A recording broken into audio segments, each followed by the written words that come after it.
saya perlu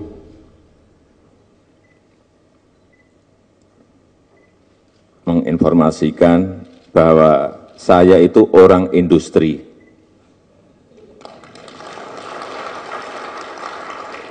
Pelaku industri yang sudah 24 tahun bergerak di situ. Dan juga betul-betul pekerja di industri di situ. Hanya memang bukan industri yang gede-gede, tapi industri. Tapi ini saran beliau tadi akan saya lakukan, supaya tahunya bukan hanya masalah kayu, tapi juga tahu masalah migas, masalah industri otomotif, industri tekstil, saya kira penting sekali. Yang kedua, yang berkaitan dengan kondisi ekonomi makro Indonesia secara umum. Saya kira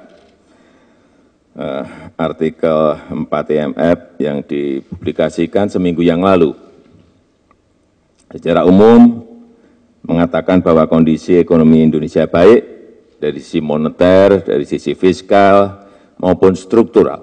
Ini saya kira sebuah informasi yang baik, tapi juga kita nggak usah senang dulu dengan hal-hal seperti ini. Tapi menurut saya yang penting apa yang harus kita kerjakan, apa yang harus kita lakukan. Inilah saya kira hal-hal yang harus kita sikapi dengan rasa optimisme. Memang kondisi tekanan hampir semua negara sama. Selalu setiap saya bertemu dengan kepala negara, kepala pemerintahan, keluhannya hampir mirip-mirip, nggak ada yang beda, sama semuanya. Melemahnya pertumbuhan ekonomi, sulitnya mencari investasi, mencari arus uang masuk, saya kira problemnya hampir mirip-mirip. Oleh sebab itu, negara kita yang paling penting buat saya, yang ingin kita kerjakan adalah menarik investasi yang sebesar-besarnya ke negara kita. Saya sudah memberikan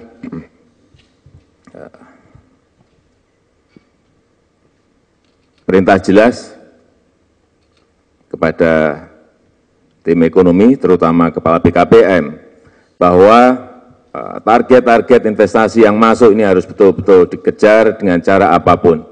Misalnya, ya tahun depan, target kita kira-kira 670 triliun. Harus. Kalau sudah ada target itu, dengan jurus apapun harus dikejar. Kemudian 2018, target kita kira-kira 840 triliun. Dan keinginan kita kalau nanti dijumlah paling tidak itu 45% dari PDB kita. Sehingga ini akan memberikan trigger ekonomi yang baik. Apa sih yang harus difokuskan untuk investasi ini? Selalu saya sampaikan bahwa substitusi barang-barang import itu harus menjadi konsentrasi kita. Kemudian juga ini memang yang paling mudah adalah mega-mega proyek itu harus betul-betul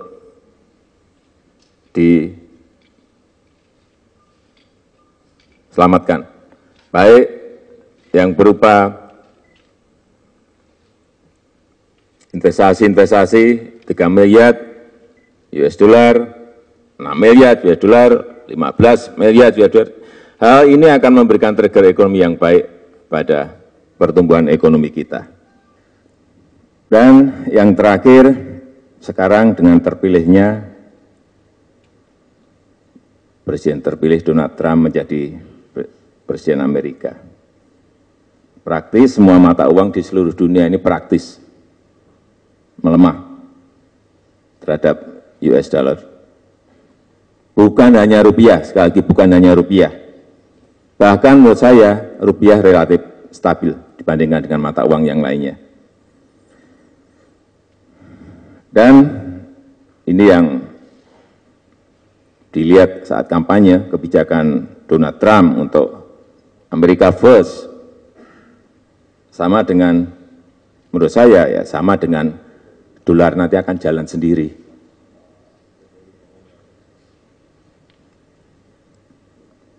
Artinya apa? Amerika first nanti berarti Amerika relatif tidak peduli dengan konsekuensi aksinya terhadap negara yang lain. Ini yang saya tangkap seperti itu. Dan kelihatannya Trump akan menerapkan kebijakan ekonomi yang sifatnya reflationary. Kelihatannya akan menuju ke sana. Dan kurs dolar semakin mencerminkan antisipasi pasar bahwa pertumbuhan ekonomi Amerika akan lebih menguat lagi dan inflasi dolar akan melonjak.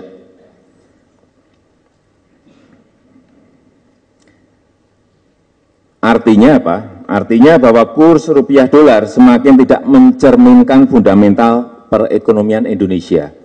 Ini kita selalu anunya ke sana terus. Padahal bukan cerminan fundamental ekonomi Indonesia. Melainkan semakin mencerminkan, menurut saya, semakin mencerminkan kebijakan ekonomi Amerika yang tadi saya sampaikan, jalan sendiri tadi. Jadi jangan dibawa persepsi nantinya setelah ini, masih kita bawa persepsi itu pada dolar, mestinya tidak seperti itu. Maaf kalau saya salah. Tapi yang saya lihat mestinya tidak seperti itu, karena ekspor kita ke Amerika kurang lebih 10% dari total ekspor kita. 10-11% dari total ekspor kita. Jadi jangan sampai yang angka 10 sampai 11 ini kita mendominasi persepsi ekonomi karena yang berkaitan dengan dolar dan rupiah tadi. Kalau kita mengukur ekonomi Indonesia hanya pakai dolar, nantinya ya kita akan kelihatan jelek gitu loh. Padahal negara yang lain juga sama, mengalami hal yang sama. Dan padahal ekonomi kita oke-oke saja, nggak ada masalah. Tapi ini sekali lagi ini persepsi. Kalau kita masih bawa itu, bisa berbahaya. Sementara misalnya kalau kita ukur ekonomi kita pakai euro, atau pakai yuan renminbi, atau pakai won, Korean won, atau pound sterling, mungkin akan berbeda.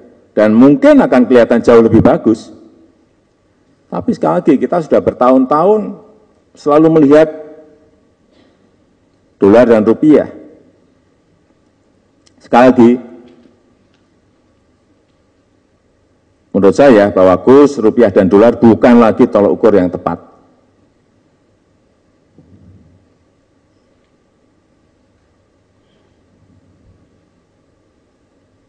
Karena harusnya kurs yang relevan adalah kurs rupiah melawan mata uang mitra dagang kita, terutama mitra dagang terbesar kita. Kalau mitra dagang kita Tiongkok yang besar, ya kursnya rupiah renminbi yang relevan. Mestinya seperti itu. Kalau mitra dagang kita Jepang, ya kursnya kurs rupiah yen. Sekali lagi, karena Amerika hanya 9-10% dari total perdagangan kita. Dan kalau Tiongkok malah angka yang ada di saya 15,5% dari total perdagangan kita. Eropa 11,4%, Jepang 10,7%.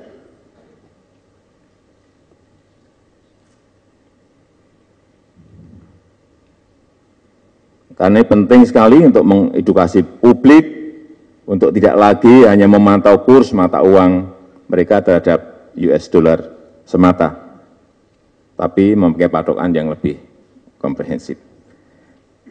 Saya kira itu yang bisa saya sampaikan pada kesempatan yang baik ini. Sekali lagi, kami minta agar para ekonom memberikan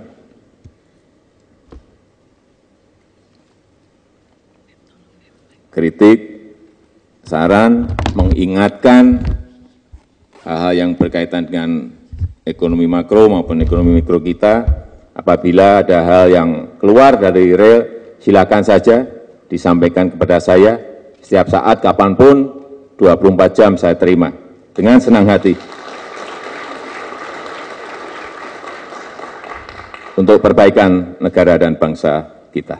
Terima kasih. Assalamualaikum warahmatullahi wabarakatuh.